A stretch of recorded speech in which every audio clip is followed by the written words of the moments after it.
नमस्कार, आप देख रहे हैं हम लोग। मैं हूं नगमा। आज हम लोग में एक ऐसे मुद्दे की बात करेंगे जिसका सीधे हमारे और आपकी जिंदगी और हमारे स्वास्थ्य पर असर पड़ता है। देश के कई राज्यों में नकली दवाओं को लेकर छापेमारी हुई है। इसमें उत्तर प्रदेश है, उत्तराखंड, तेलंगाना, और इसमें छापेमारी में करोड़ों की नकली दवाइयां जब्त की गई हैं। ये छापे गाजियाबाद में मारे गए, कोटद्वार और हैदराबाद में मारे गए, और एक हफ्ते में 10 लोग गिरफ्तार भी किए गए हैं।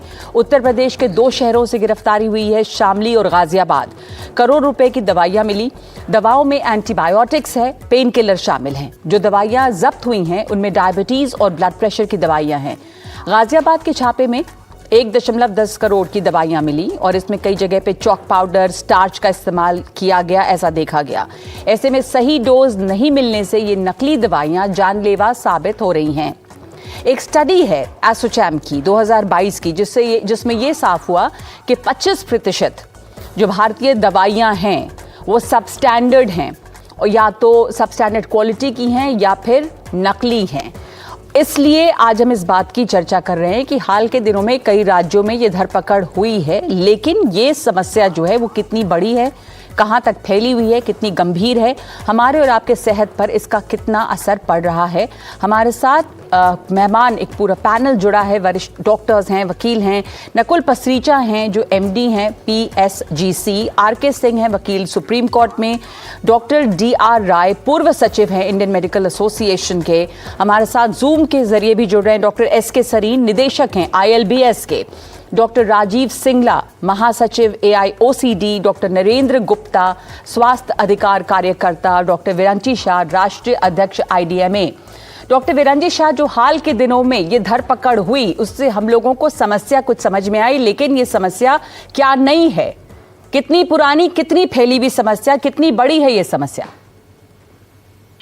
मैडम, इंडिया में एक सर्वे किया गया था 2016 में, और उस सर्वे में करीब 50,000 सैंपल्स पूरे कंट्री से लिए गए थे। इस सर्वे के अनुसार करीब 4% को जो ड्रग्स है इंडिया में वो आउट स्पेसिफिकेशंस मीट नहीं कर रही, जिसको आप सब स्टैंडर्ड कह सकते हो या फेलियर टू मीट स्पेसिफिकेशंस कह सकते हो, जो स्पेसिफिकेशन में कहीं एक या ज्यादा टेस्ट पे कंप्लाई नहीं हो रही। और जो नकली दवाई जो सबसे बड़ा जो इश्यू है, उसका जो प्रतिशत था वो अप्रोक्सीमेटली 0.4% का था। अच्छा, हर महीने सीडीएससीओ, जो हमारा डीसीजीआई की ऑफिस है, जो drug control general of India है, ये जो इंडिया में जितने सैंपल्स लिए जाते हैं ड्रग कंट्रोल डिपार्टमेंट के द्वारा, उनके टेस्ट के रिपोर्ट्स भी हर महीने उनके वेबसाइट पे आते हैं। और बाय एंड लार्ज जो नंबर्स हमको दिख रहे हैं आज, वो जो नॉट ऑफ स्टैंडर्ड, जैसे जिसको हम फेलियर टू मीट स्पेसिफिकेशन कह सकते हैं, वो करीब अप्रोक्सीमेटली 4% जैसा है इंडिया का। और जो नकली दवाई है, स्प्यूरियस ड्रग्स है, उसका अप्रोक्सीमेटली 0.3-0.4%। डॉक्टर विरंची शाह, एक स्टडी थी एसोचैम की जिसको मैंने भी कोट किया, 2022 की एक रिपोर्ट है डॉक्टर सरीन, उसमें ये कहा जा रहा है कि 25% दवाएं ऐसी हैं भारत में जो या तो नकली हैं, उन्होंने शब्द यूज किया था काउंटरफीट, उन्होंने शब्द यूज किया था सब स्टैंडर्ड क्वालिटी। आप लोगों को क्या ऐसे लोग भी मिलते होंगे उदाहरण जिसमें नकली दवाओं से स्वास्थ्य पर नुकसान जो पड़ता है, एक तो जानलेवा भी हो सकती है, एक है कि आप बीमारी के लिए उस दवा को ले रहे हैं लेकिन कोई असर ही नहीं हो रहा, तो दोनों सूरत में परेशानी लोगों की है। डॉक्टर सरीन। थैंक यू नगमा, आपको और एनडीटीवी को इतना इम्पोर्टेंट मुद्दा आपने चुना है कि आई मस्ट कॉम्प्लीमेंट। मरीज डॉक्टर के पास जाता है ये सोच के कि डॉक्टर अच्छा है, डॉक्टर ये लिखता है कि ये दवाई अच्छी है। भले ही डॉक्टर अच्छा हो पर दवाई अच्छी नहीं हो तो काम नहीं होता है। नुकसान किसका हुआ? न केवल मरीज का पर डॉक्टर का भी, उसकी भी इज्जत गई और मरीज भी ठीक नहीं हुआ। कई बार ज़्यादा नुकसान हो जाता है। और 2 तरह के नुकसान हो सकते हैं, जैसे एंटीबायोटिक ली आपने और वो 50 पैसा काम कर रही है, नहीं कर रही बाकी, तो ड्रग रेजिस्टेंस हो जाएगी, अगली दवा भी काम नहीं करेगी।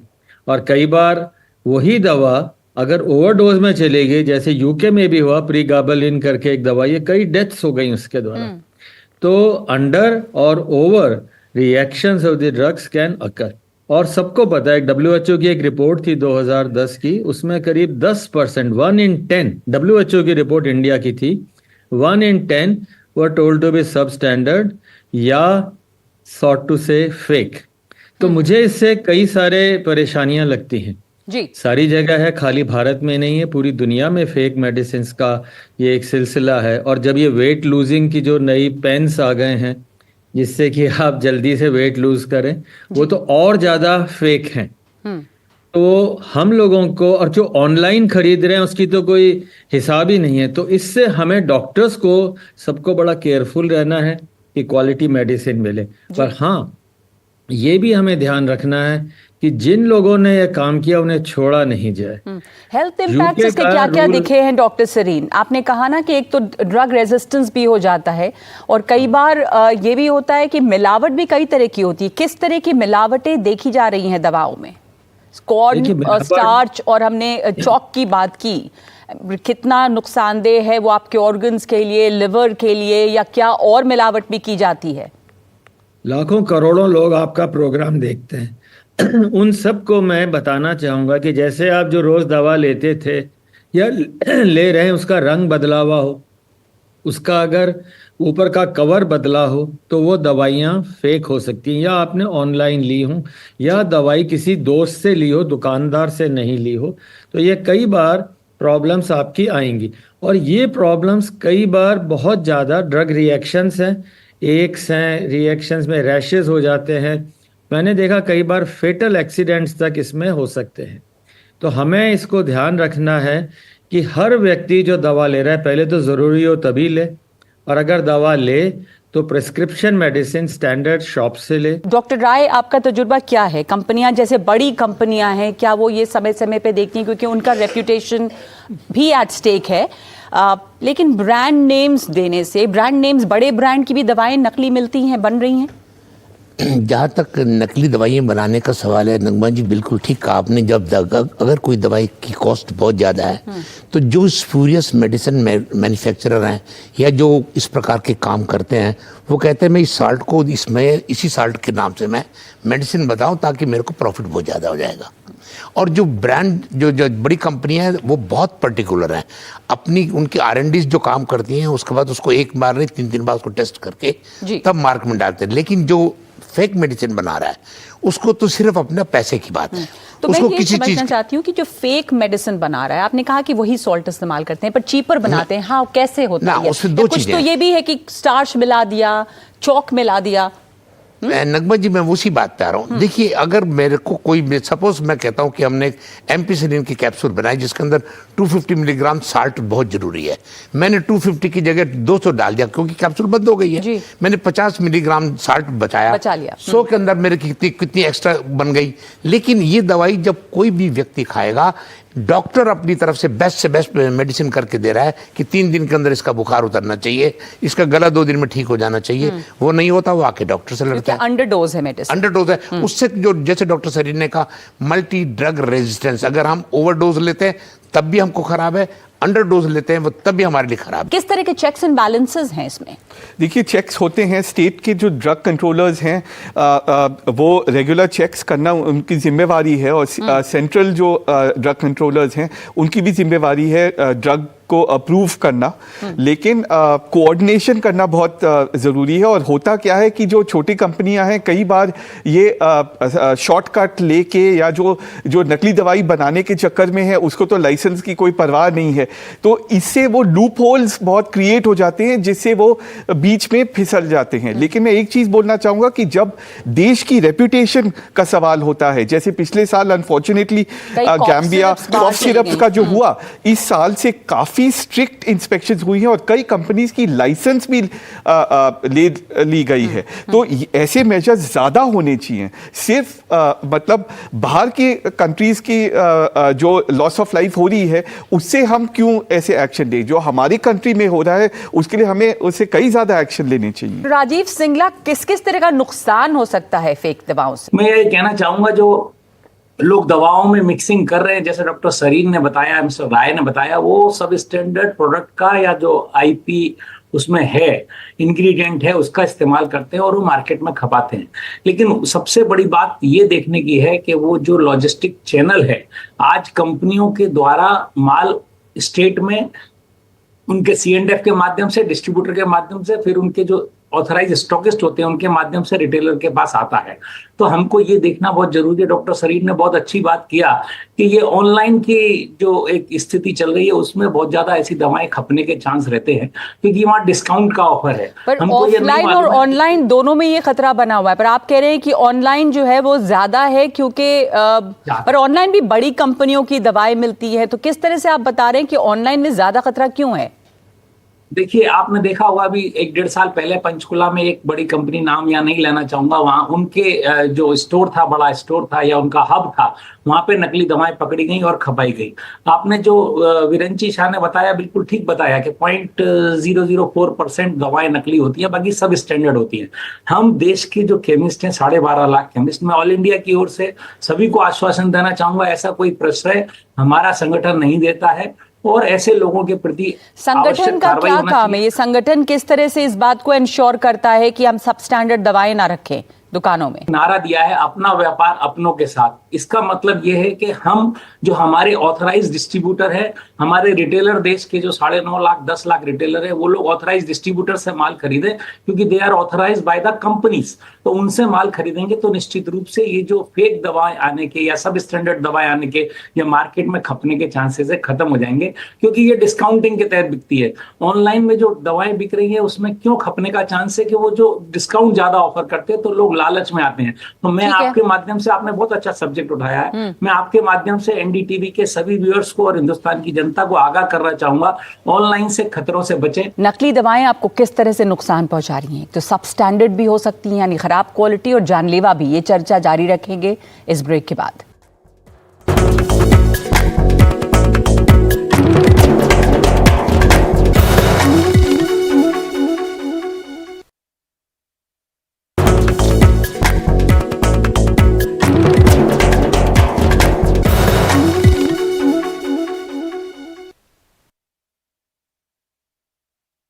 क्या ये मामले लोग शिकायत करते हैं, कंप्लेंट लेकर आते हैं? क्योंकि जितनी ज्यादा लोग इस चीज को रेज करेंगे, सामने लाएंगे मुद्दे, शायद उतनी ही ज्यादा जागरूकता फैलेगी। नरेंद्र जी,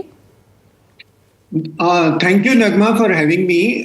सबसे पहले तो मैं ये बता दूं कि देखिए, इंडिया दवा निर्माता के रूप में दुनिया में चौथा सबसे बड़ा देश है इन टर्म्स ऑफ वॉल्यूम, और हमारे यहाँ पर बेस्ट क्वालिटी की मेडिसिन भी बनती हैं, और अमेरिका जैसे देश को भी और यूरोप को भी एक्सपोर्ट यहाँ से होती हैं।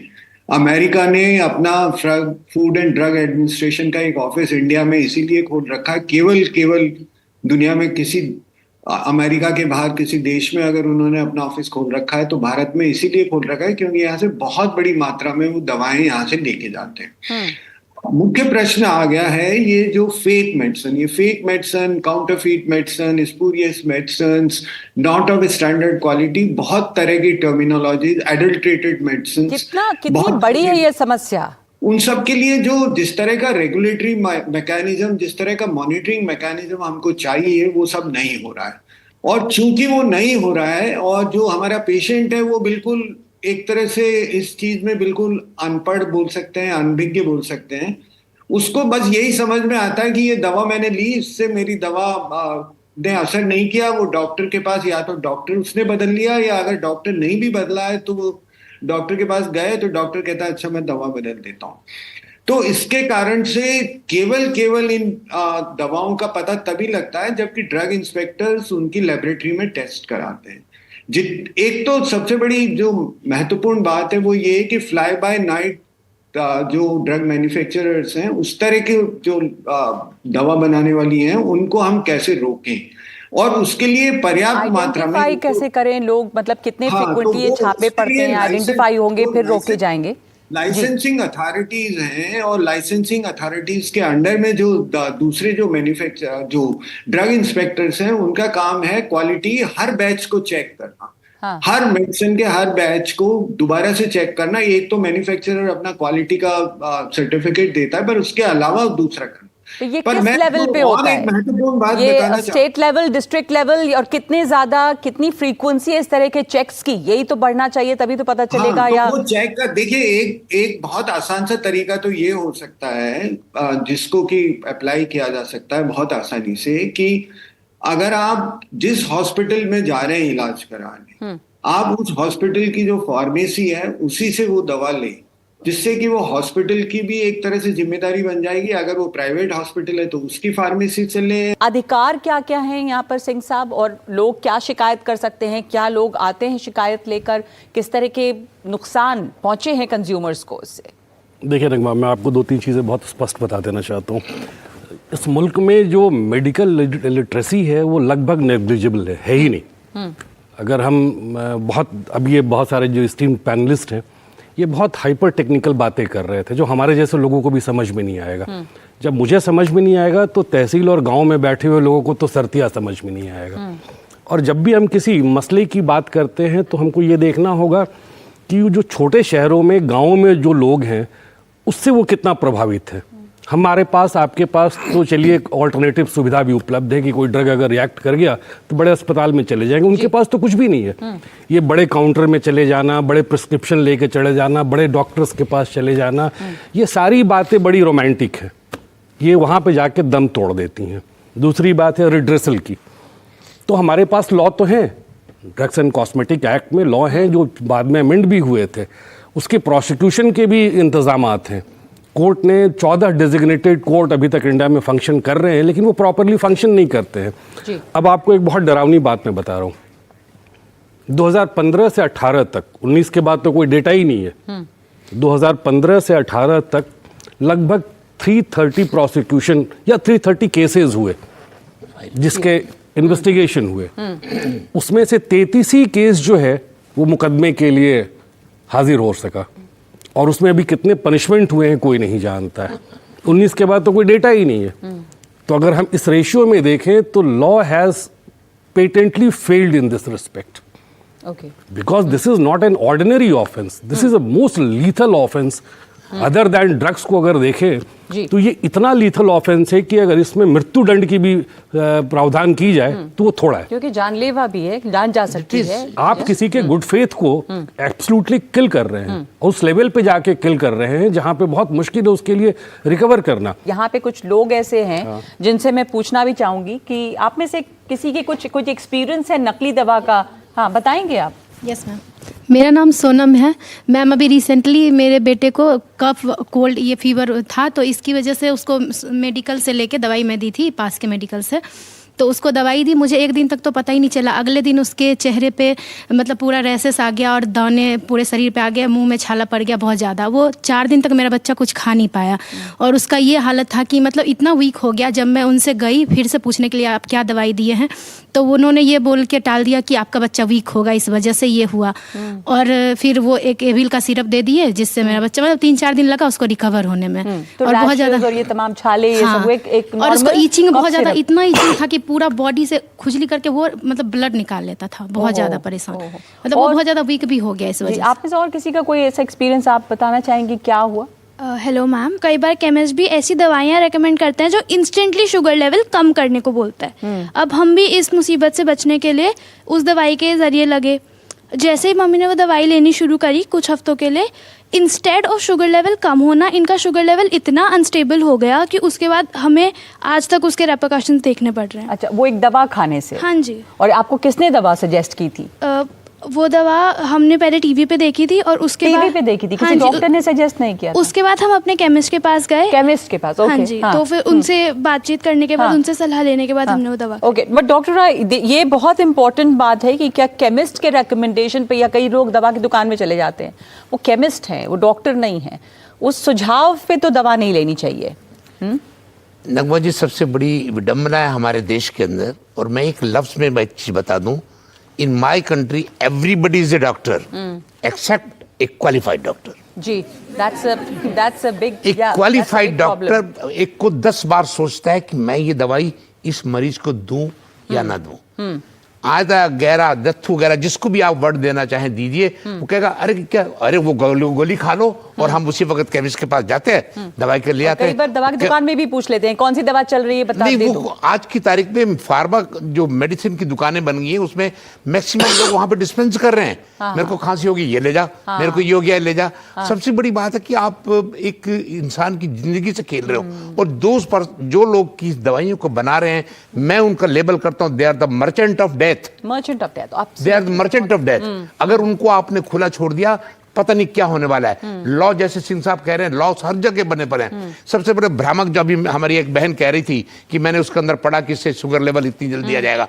इंडियन मेडिकल एसोसिएशन अभी भी सुप्रीम कोर्ट में भी लड़ रही है कि इस प्रकार के बड़े बड़े इश्तिहार आप टीवी पे देते हैं या पेपर में देते हैं कि हम इसकी शुगर खत्म हो जाएगी, इसकी मिर्गी खत्म हो जाएगी, इसकी हाइट बढ़ जाएगी। ये कानून में भ्रामक आप एडवर्टीजमेंट नहीं दे सकते, लेकिन ना तो उसके ऊपर प्रेस वाले उसका कोई एक्शन ले रहे हैं, ना हमारी सरकार कोई एक्शन ले रही है। तो ये भी जानना जरूरी है कि नकली दवाओं की पहचान किस तरह से की जाए। जुड़े रहिए हमारे साथ इस चर्चा में।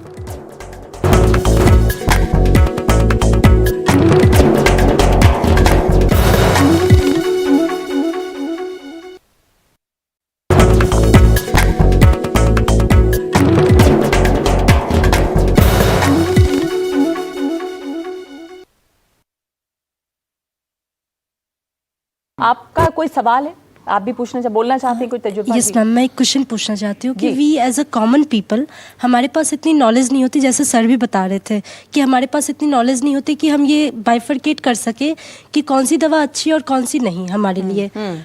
तो इसके लिए अवेयरनेस पहुंचाना बहुत जरूरी है। ठीक है डॉक्टर विरंची शाह, नकली दवा है, दवा खराब क्वालिटी की है, क्या प्रिकॉशंस ले सकते हैं आम लोग? मान लीजिए कि दवा हम लिखवा के भी गए डॉक्टर से भी और हम दुकान पर गए, पर किस दुकान में दवा नकली या असली, लेने के समय दवा को किन चीजों को देखना चाहिए? मैडम, मैं दो बात कहूंगा। एक तो नकली दवा का प्रॉब्लम जितना कॉमन लोगों के लिए डेंजरस है, उतना ही फार्मास्यूटिकल कंपनीज के लिए डेंजरस है, क्योंकि इससे हम जो इतना एफर्ट करते हैं अच्छी क्वालिटी की प्रोडक्ट्स बनाने का, ब्रांडिंग करने का, ये सारा जीरो हो जाता है, क्योंकि कोई कहीं पर भी कोई नकली दवाई बना के वो ब्रांड को रिप्लेस कर देता है। पेशेंट को भी दिक्कत है, सोसाइटी को भी प्रॉब्लम है और फार्मा कंपनीज को भी प्रॉब्लम है। 2-3 इनिशिएटिव्स मैं जस्ट शेयर करना चाहूंगा।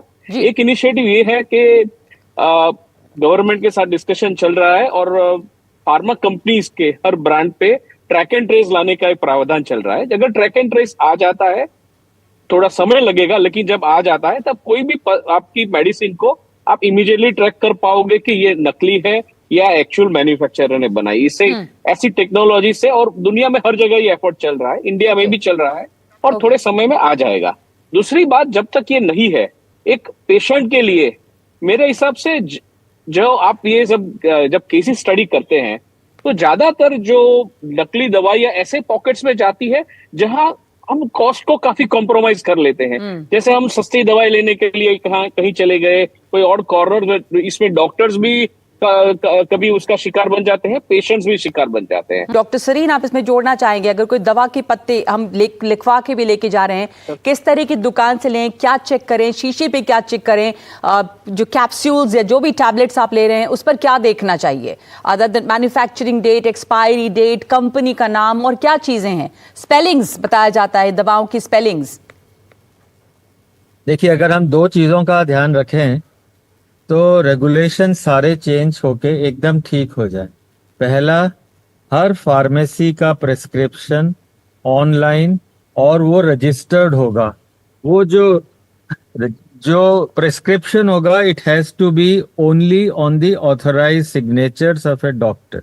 यूके में आप चले जाइए, एक दवा नहीं मिलेगी, कर लीजिए आप कुछ भी कोशिश कर लीजिए, पर हमारे यहाँ सारों को दवाइयाँ मिल जाती हैं। तो first regulation is required, proper medical जिसके नीचे सर्टिफिकेट हो तभी मिले। दूसरा रेगुलेशन जो हम कर सकते हैं कि हर पत्ते पे दवाई के, हर शीशी पे बार कोड होगा। मतलब जो ही आपने दवा बेची वो बार कोड आपको दिखाना पड़ेगा और वो रजिस्टर हो जाएगा किस आदमी ने कौन सी दवा बेची। 2 सिंपल रेगुलेशंस के आने से हम लोग इमीडिएटली ट्रैक कर सकते हैं। खाना, नकली दूध, घी, मिठाई, वो तमाम चीज़ें भी हैं। उसके बाद सब दवा खाने जाएं वो भी नकली। तो कंज्यूमर्स की जो राइट्स हैं वो बहुत, मतलब वही है कि सज़ा जो है वो नहीं मिलती, ज़्यादा तेज़ी से नहीं मिलती, जल्दी नहीं मिलती, बहुत लोगों को भागना दौड़ना पड़ता है। आप में से किसी और का कोई सवाल है जी, या कोई आपकी कोई शिकायत या तजुर्बा रहा हो? मेरा एक अनुभव है, मैं बताना चाहूँगी। नमस्कार, मेरा नाम रुचि है। मेरे बहुत अच्छे फैमिली फ्रेंड्स हैं जिनकी डॉटर 16 इयर्स की थी, तो कुछ स्किन पे रैशेज से हो गए, तो दिखाने के लिए स्किन स्पेशलिस्ट के बात गए। यहाँ पर डायबिटिक और कफ वगैरह की जो बात हो ही रही है, तो वहाँ और उनके फैमिली डॉक्टर थे जी। उन्होंने मेडिसिन लिख के दिया, मेडिसिन लिया, बच्चे को अप्लाई जब किया तो उसको बहुत ज़्यादा ऐसे लगा कि जैसे जस्ट कोई ब्लेड से कोई कट कर देता है ना और फिर मेडिसिन लगाता है। तो बच्चे ने बोला, डॉक्टर को फ़ोन किया, उन्होंने कहा नहीं ऐसा हो नहीं सकता, उसको जस्ट साइकोलॉजिकली लग रहा होगा। उन्होंने कहा अच्छा ठीक है साइकोलॉजिकली। 2-3 दिन लगाते रहा, बच्चा चीखता रहा। बाद में धीरे धीरे वो स्ट्रेच मार्क्स पड़ने शुरू हो गए वहाँ पर।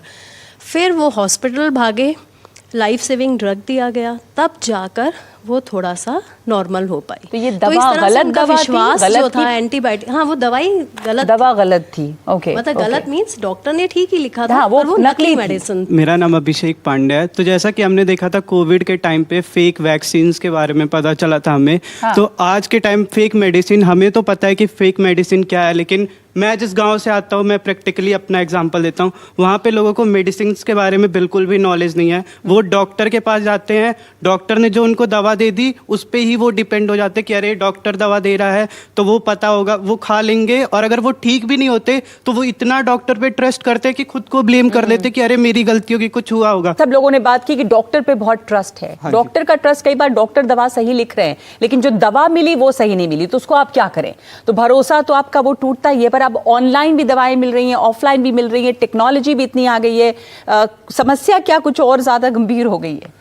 देखिए समस्या गंभीर होगी लेकिन सोल्यूशन भी आ रही है। जैसे डॉक्टर शाह, डॉक्टर सरीन ने बोला, ट्रैक एंड ट्रेस सिस्टम हमारी गवर्नमेंट ने हमारे देश की बहुत इंपॉर्टेंट फार्मास्यूटिकल इंडस्ट्री की रेपुटेशन बचाने के लिए 2011 में यहाँ से जो ड्रग एक्सपोर्ट होती हैं उनके लिए track and trace system, barcoding system किया। लेकिन उसके बाद 12 साल लगे हमारी इंडियन कंज्यूमर, हमारे अपने नागरिकों के लिए वो सिस्टम लाने के लिए। लेकिन वो कम से कम वो आया तो सही। करीब 30% ड्रग अभी कवर हो रही है, लेकिन हम ये चाहेंगे 30% क्यों, 100% drug track and trace system से कवर होनी चाहिए। जैसा वो बता रहे थे, छोटी छोटी कस्बों में, गांव में हो पाएगा कुछ? जी नहीं, बड़ी अच्छी बात है कही कि QR कोड कर ले, लेकिन मेरी जनता, मेरे देश की जनता आज जो शहर में है वो तो उसको QR कोड को समझता है, लेकिन मरीज जो विलेजेस में बैठे हैं उनके पास तो कोई साधन नहीं है, ना उसके बारे में जानते हैं। सेकंड चीज, जब दिल्ली जैसे शहर के अंदर 50,000 झोला छाप डॉक्टर सरवाइव कर रहे हैं और वो कितना लोगों की जान के साथ, जीवन के साथ खेल रहे हैं, वहां पे हम कंट्रोल नहीं कर पाए, हम किसी विलेज में जाके किसी को क्या करेंगे? नकली दवाएं या सब स्टैंडर्ड दवाएं जो आपकी सेहत को नुकसान पहुंचाती हैं, इस तरह की दवाएं बेचने वालों को कानून में सजा का क्या प्रावधान है और कहां चूक हो रही है? चर्चा जारी रखेंगे।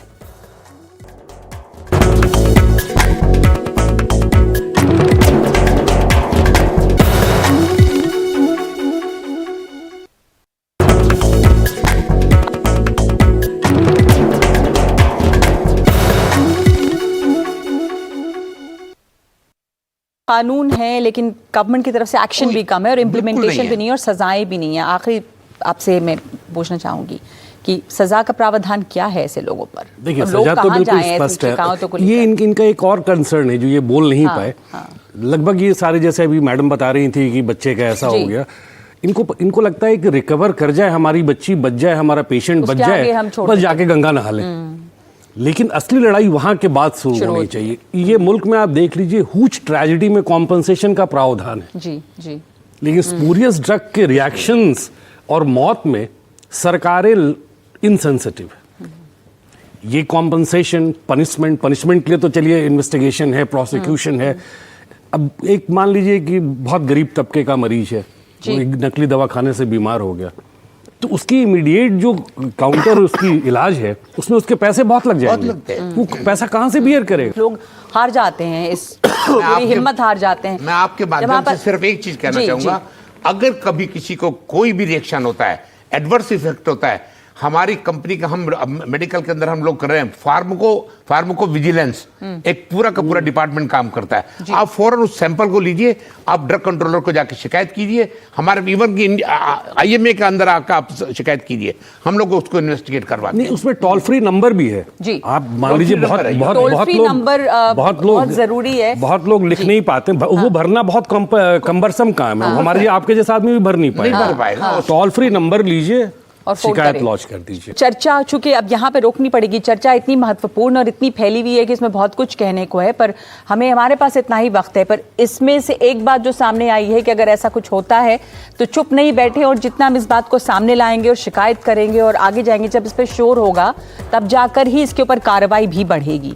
हम सिर्फ अगर अपनी लड़ाई को अपने तक रख के रह जाएंगे तो मुश्किल है। बहुत धन्यवाद आप सब लोगों का हमारे साथ शामिल होने के लिए, शुक्रिया जुड़ने के लिए हमारे साथ।